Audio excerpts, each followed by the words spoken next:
I had so many dreams of where I wanted to go, who I wanted to be, and what I wanted to do. Theater companies I wanted to start with classmates, movies I wanted to be in, directors I wanted to work with, stories I needed to tell.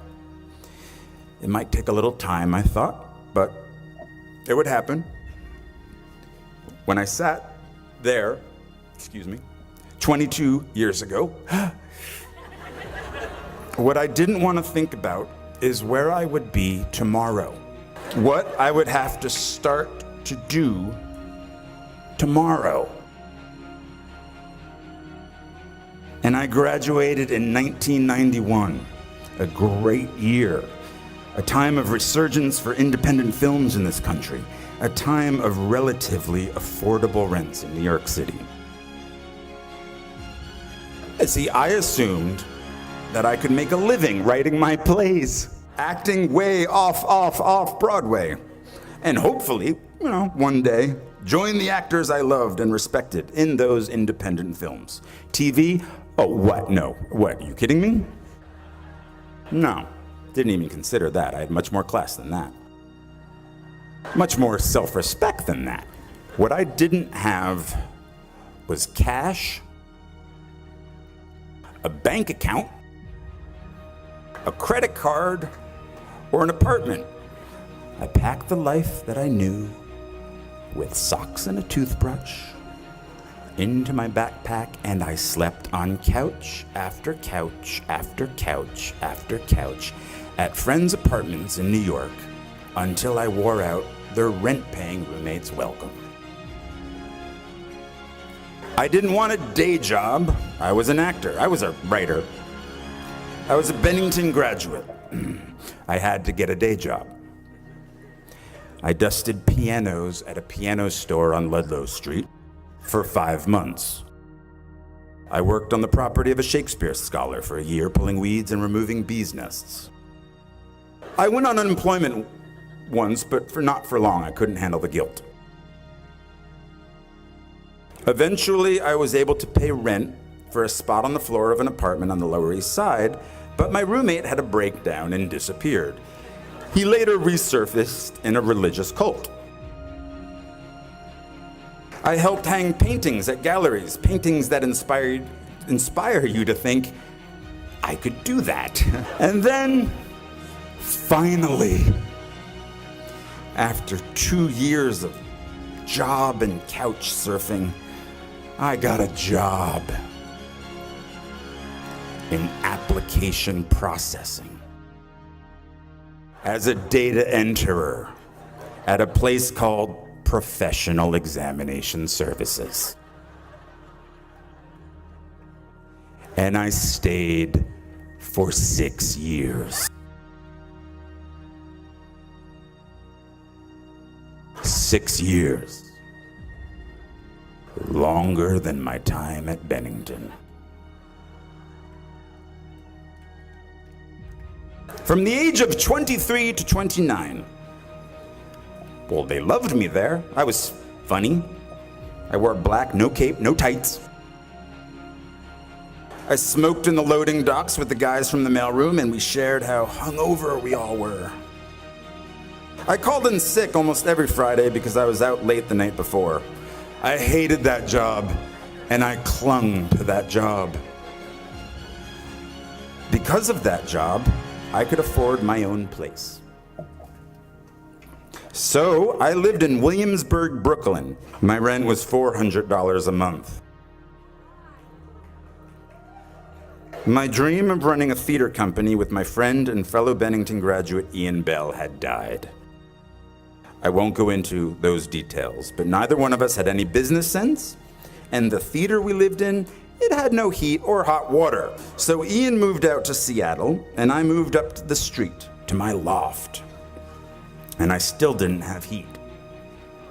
In 1993, industrial loft meant not legal to live there. So I had no heat, no acting agent, but I had a cat named Brian who told me of the world outside. There's a happy ending.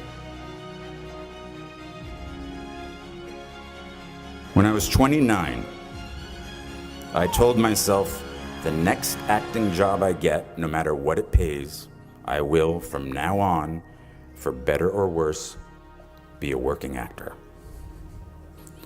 So I quit my position at the Professional Examination Services. My friends really weren't happy about that because it was so easy to find me when I worked there. Work was the only place I had the internet. This was at the beginning of the internet. And now I didn't have either the internet or a cell phone or a job. But something good happened. I got a low-paying theater job in a play called Imperfect Love, which led to a film called 13 Moons with the same writer, which led to other roles, which led to other roles. And I've worked as an actor ever since. I didn't know that would happen. At 29, walking away from data processing, I was terrified. 10 years in a place without heat, 6 years at a job I felt stuck in. Maybe I was afraid of change. Are you? My parents didn't have much money, but they struggled to send me to the best schools. And one of the most important things they did for me, and graduates, maybe you don't want to hear this, is that once I graduated, I was on my own. Financially, it was my turn. But this made me very hungry. Literally. I couldn't be lazy. I couldn't be. And so at 29, and at very long last, I was in the company of the actors and writers and directors I'd sought out that first year, that first day after school. I am by their sides. Raise the rest of your life to meet you. Don't search for defining moments because they will never come.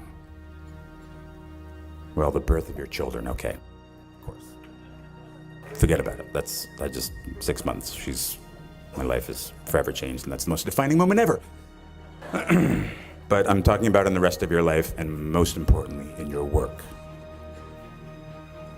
The moments that define you have already happened, and they will already happen again. And it passes so quickly. So please bring each other along with you.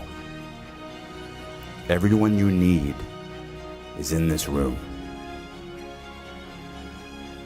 These are the shiny, more important people. A rhythm sets in, just like it did after your first few days here.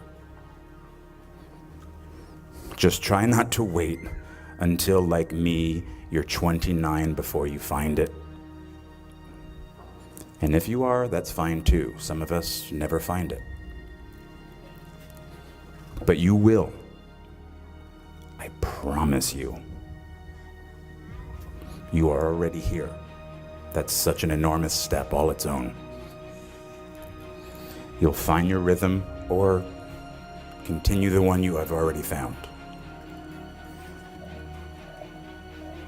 I was walking downtown in Manhattan the other day, and I was approached by a group of very sweet young ladies. They didn't know what to say or couldn't form the words, but it came out that they were NYU freshmen, and they were majoring in musical theater. Of course, come on.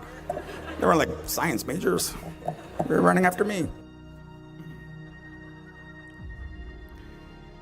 What musicals are you doing? I inquired.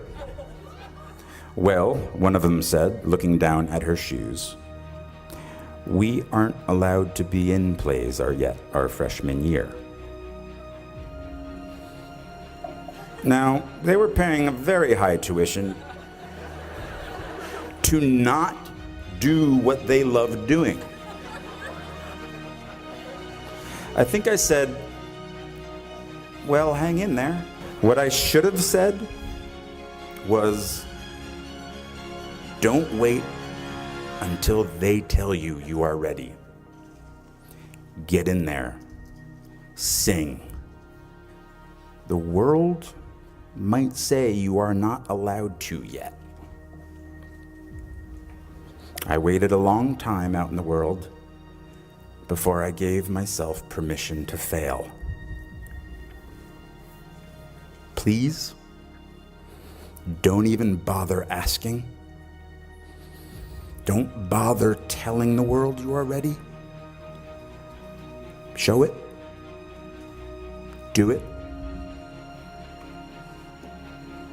What did Beckett say? Ever tried, ever failed, no matter. Try again, fail again, fail better. The world is yours. Treat everyone kindly and light up the night.